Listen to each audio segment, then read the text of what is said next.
Hey everybody, my name is Michael, and for this assignment, it's on the topic of hope.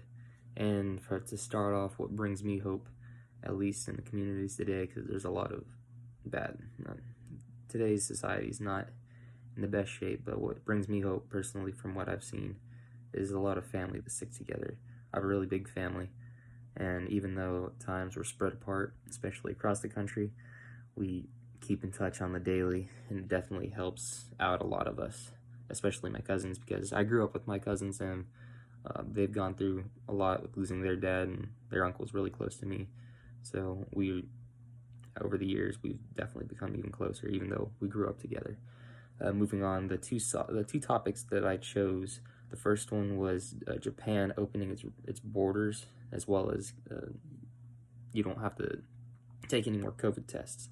For this helps out a lot of foreigners, because with how it was last year, because I tried to go last year and I couldn't go because of COVID, but with last year with foreigners, you had to take a test 2 weeks in advance, and you had to get your results before then, and then you had to send it to the UN for, the ambassador for Japan, and it had to be approved, and of course you had to test negative.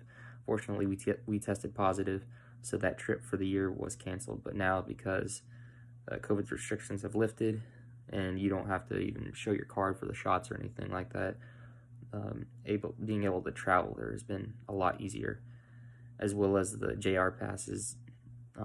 You're now allowed to use JR Pass, which is basically a cheaper form of transportation to use the bullet train to get all around Japan. So all of that has reopened. And the second one was in the more recent news with Israel and Hamas.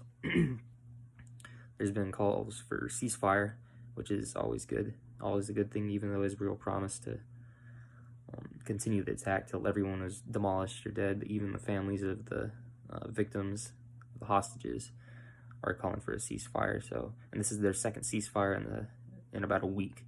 So this shows a lot of promise that for future events, that even if things like that, atrocities happen, like Hamas with their terrorists going into Israel and raiding and doing all the stuff that they did, that everyone can kind of take a step back, even after